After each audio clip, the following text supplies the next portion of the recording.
The story begins on the porch. My name is David Mercer, and when my wife came home, she found a new lock on the door. She stood there, suitcase tilting back, staring at the deadbolt like it was a living thing. The porch light buzzed. Inside, the soft static of the baby monitor crackled, the white noise of my month. David? Her voice was sharp through the glass. What did you do? I kept the chain on. I slid a manila envelope against the pane. A court seal. A date. Words in bold. Her face went blank, the color draining so fast it seemed technical. No, she whispered. A puff of fog on the glass. This can't be happening. Across the walkway, old Mrs. Delaney paused, watering can hovering over a geranium, her mouth a soft O of witnessed disaster. Lauren pressed her palm flat against the door. You can't lock me out of my own house. You left your daughter, I said, calm as stone. For a month. You didn't think there'd be a price. People imagine that's where the story ends. The gasp, the lock, the papers. But it started 4 weeks earlier, in the short-term parking at Fort Wayne International, with a wind that cut right through you. Lauren was at the curb, 1 foot tapping, as if I was the delay. Her friends, a trio of women who still called each other roomie, were already inside, waiting for their flight to Paris. Hannah was strapped in her car seat behind me, cheeks pink, fists opening and closing. She could feel the shift in the air. Babies always can. Lauren, I said, keeping my voice low. A month is a long time. She looked past me, toward the sliding doors. Don't start, David. Start what? Asking my wife not to leave me alone with our 1-year-old while she tours Europe? She finally met my eyes. There was a hard shine in them, the kind that means a decision is already made, and you're just an obstacle to be managed. She's your daughter, too. That's not the point. The point is you're treating her like a hobby you can put down. I'm not abandoning her, she said, the word hanging between us. What do you call it? She took a breath, shoulders lifting and falling like she was reciting lines. I need space. I need to remember who I am. We're justifying this with talk show quotes now? I asked. Don't mock me. Her phone chimed. She glanced down, and I saw a flicker of guilt, quick, then gone, replaced by pure impatience. It's with my friends. Hannah let out a sudden, ragged cry. I opened the back door and leaned in, my hand on her belly. She quieted instantly, her breath hitching. My throat tightened. When I straightened up, my breath clouded in the cold air. A month in Europe isn't space, Lauren. It's a vacation from your life. She kissed Hannah's forehead, a quick, perfunctory brush of lips. Be good for Daddy. Hannah grabbed a fistful of Lauren's scarf and held on. For a second, Lauren froze. I thought, maybe now she feels it. Then, carefully, she pried the tiny fingers loose. See? She's fine. She didn't look back, not once. The sliding doors swallowed her, and I was left with the echo of Hannah's cries and the smell of jet exhaust.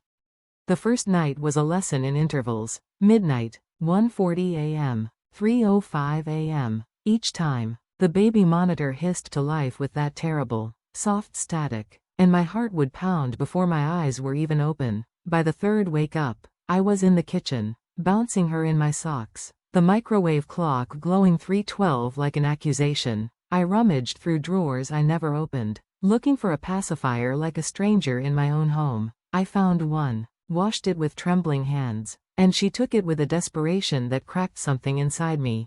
That was the first truth. You can't take a break from a baby. You can only leave someone else holding the weight.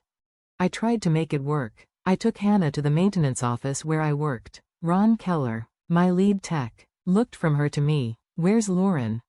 Europe. His eyebrows lifted. With the baby? With her friends. He just stared, then nodded slowly. That's something. I tried daycare, sitters, calling numbers from church bulletins. Everything was full, or expensive, or felt unsafe. So I pieced it together, a few hours with my sister, Hannah in the office playpen, me racing between clogged drains and teething cries. I missed meetings. I messed up orders. My boss pulled me aside. I need you sharp, David. I was fraying. Everything was too loud, too bright. The smell of sour milk on my shirt was a constant haze. Then Hannah spiked a fever. I took her to urgent care on Coldwater Road. holding her while a doctor peered into her ears, likely just teething. "You're doing fine, Dad." "Fine." I almost cried in the parking lot because a stranger said it. I texted Lauren, "Hannah's sick." Took her to urgent care. Teething. 6 hours later. A reply. A selfie in front of a Parisian fountain. Cheeks flushed. City lights twinkling. Paris's magic. "She okay?" 2 words for our child. The rest for herself. That's when the anger changed. It cooled, hardened, became a tool. I saw it in the bank account. Charges blinking on my screen like little red lights. $486.20, Le Bistro, Paris. €328, ATM withdrawal. $139, Hotel des Arts. We were the kind of family that debated a $70 dinner bill. Now she was spending what I made in a week on a single meal, while my receipts were for infant Tylenol and gas station coffee. It wasn't the money. Not really. It was the imbalance. She had taken the pleasure and left me the toll. One night, at 2 a.m., out of Motrin, I buckled a screaming Hannah into the car and drove to Walmart. The fluorescence was brutal. My eyes burned. An older woman in a puffy coat paused by my cart, looked at Hannah's tear-streaked face, then at mine. "Rough night?" "You could say that." She nodded, her gaze soft and knowing. "They don't remember who went on vacation," she said quietly. "They remember who showed up." In the car, Hannah finally slept. My phone lit up, a friend's share of Lauren's post, a photo of the Eiffel Tower, a wine glass raised. Self-care is not selfish. I opened my notes app. I typed a date, a time, a fact. I began to keep a record, not out of spite, but because I could feel a storm coming, and I refused to be caught in the open without shelter. A few days later, Ron found me in the maintenance shop, staring into space. He poured bad coffee and didn't ask any questions he already knew the answers to. "She call much?" "No." He let out a low whistle. Cold. He sipped his coffee. "You know what I did wrong in my first divorce?" I waited. I was calm. I was understanding. And while I was being a gentleman, she moved every piece on the board. He pulled a worn business card from his wallet and slid it across the bench. "Patty Hargrove, family law."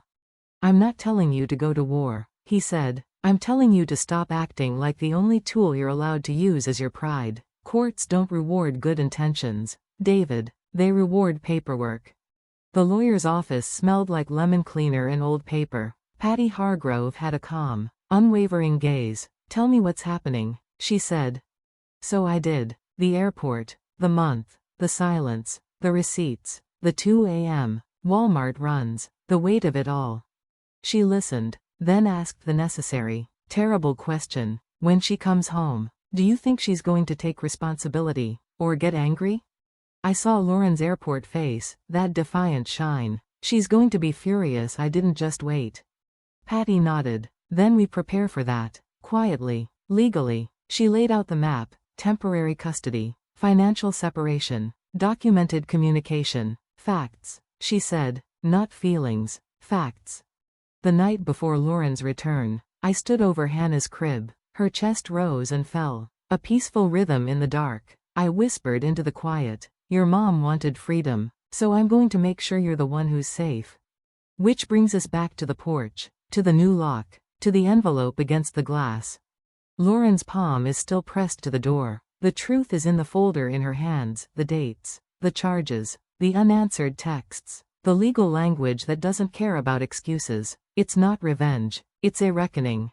She wanted a month without being a mother. I just made it legal. That's why they lose. The sky was the color of damp ash when I left Patty's office. In my truck, the air tasted of stale coffee and lemon-scented wipes. For a full minute, I just sat. The lawyer's business card a white rectangle on the passenger seat. I opened my phone. Lauren's last message, a sun-drenched piazza, Rome. "Can you believe this place?" My thumb hovered. I typed a paragraph about Hannah's fever, the urgent care visit, the hollow ache of her crying for a voice that never called back. I deleted it all. What remained was a single, sterile line. "Hannah's asleep. Hope you're safe." Documented, unanswered, a door clicking shut. As the engine rumbled to life, the thought settled into my bones, cold and clean. I wasn't constructing a case against my wife. I was building a fortress for my daughter. Life after that became a series of quiet, procedural motions, the uncelebrated work of a man reinforcing a levee, knowing no one cheers for a dry town.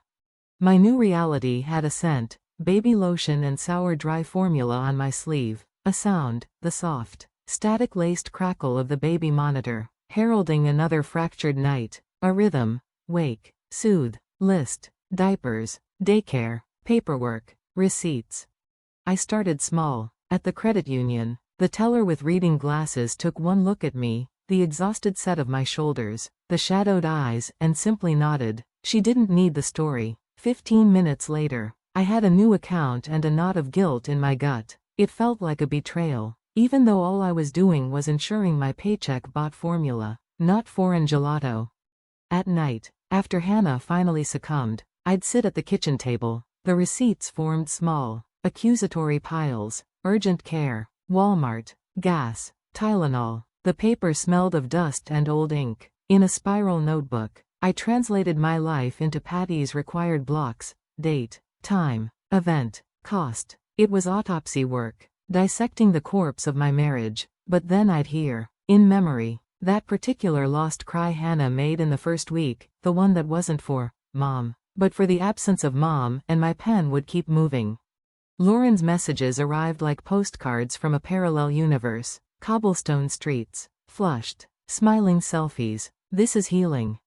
One night, at 1:07 a.m., as I warmed a bottle under the humming glow of the sterilizer, my phone buzzed. The Eiffel Tower, sparkling. Caption: self-care is not selfish. I stared, the tired rage a live wire in my chest. Say that in this house, I whispered to the empty kitchen. I dare you. But anger was a luxury. What I needed was control. I found it in unlikely places. In a Facebook group called Fort Wayne Dads, where I typed a late-night plea, wife out of town, solo with a 1-year-old. Any tips for sleep? Replies came from faceless men in the digital dark, white noise. Cool room, routine, hang in there, brother, you're not failing, you're learning. The words were a hand on my shoulder. For the first time in weeks, the solitude felt less absolute. I learned other things. How to cook a meatloaf via a midnight YouTube tutorial. The phone's blue light reflecting in my tired eyes. The man on screen made it sound simple. I used to think I was Superman. I muttered to the silent house. Now I'm a guy who counts not burning dinner as a victory. The dark humor was a thin rope, but it kept me from the edge. Work, however, offered no such grace. Midway through replacing a water heater, the daycare called. Hannah, fever, come now. I stood in a puddle of drained water, tools scattered, a tenant watching. I'm in the middle of something, I said, then instantly despised myself. She needs you, the director said, her voice firm. I drove like my heart was in the passenger seat. The world was too vivid, too sharp, the gray slash of sky, the skeletal trees, brake lights like warnings. Hannah was flushed, clingy, her small body radiating heat. The moment she saw me, her arms shot out, that universal, desperate grab that collapses a universe into a single point. You. I held her, whispering, Daddy's here, into her hair, a vow etched in bone-deep fatigue. Back at the apartment complex, my boss, Vince, was waiting, arms crossed, again. I didn't have a choice. We all have choices, David. I've got tenants without heat and a vendor who's waited an hour. The frayed wire in me snapped. What do you want me to do? Leave her in the leasing office with a juice box? His jaw tightened. For a terrifying second, I saw my job vanish in the fluorescent glare. Then he exhaled, long and world-weary. Get it together. I'm not heartless, but I can't run this place with one hand.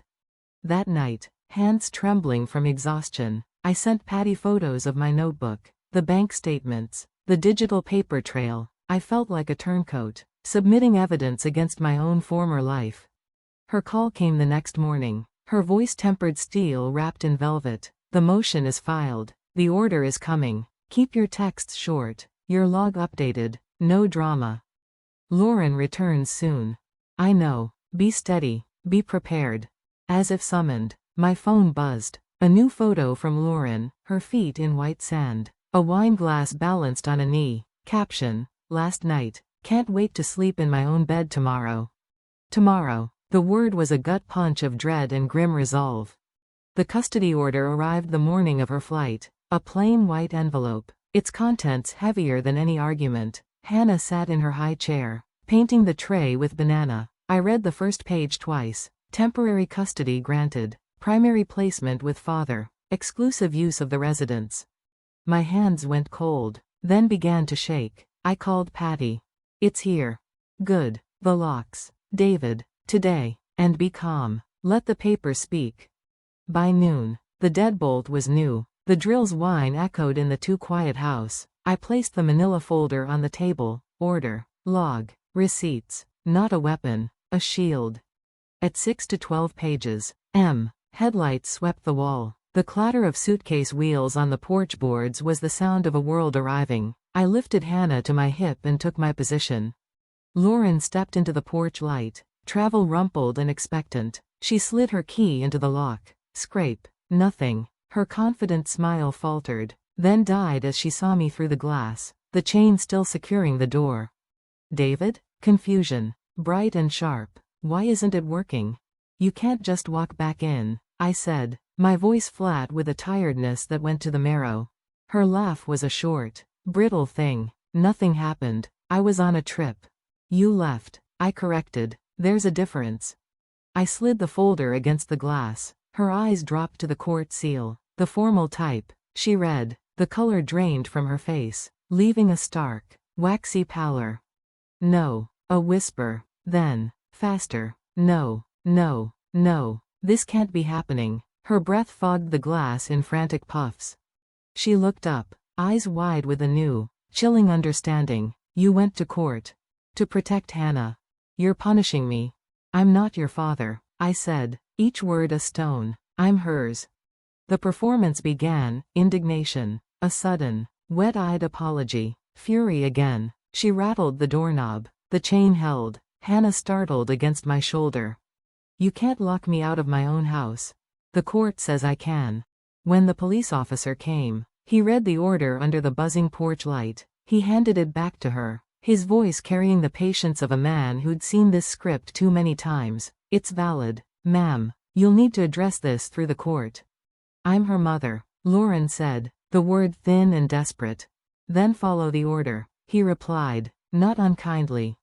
The fight left her then. She looked past me, at Hannah's small, watchful face over my shoulder. A profound, quiet devastation settled on her features. She grabbed her suitcase, the wheels clacking a retreat down the steps, a sound of pure defeat. She turned once at the curb. Our eyes met through the night. Then she was gone, swallowed by the waiting car and the indifferent dark. I closed the door, slid the bolt. The silence that followed wasn't peaceful, but it was ours.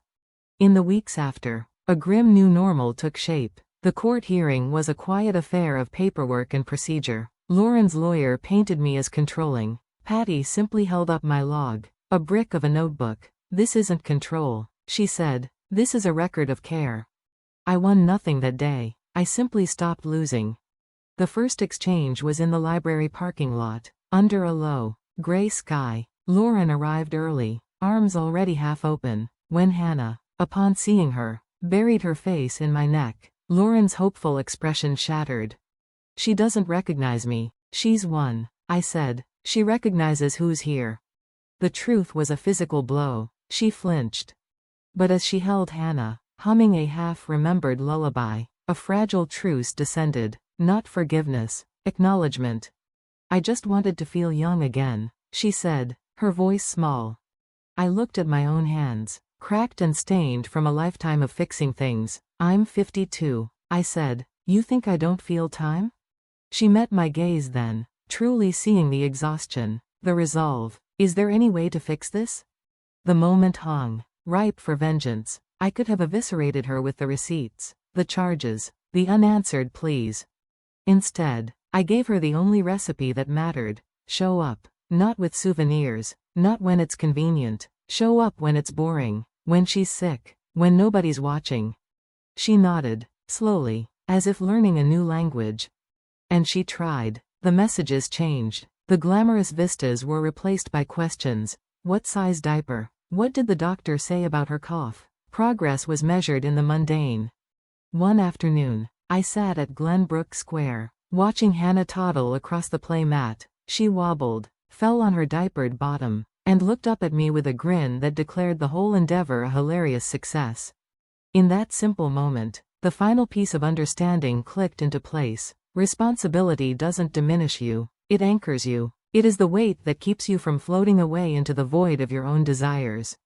People who run from it think they're chasing freedom, but they're just fleeing the very thing that makes a life real. They return expecting a paused scene, and find, to their shock, that the story has ruthlessly, necessarily, continued without them.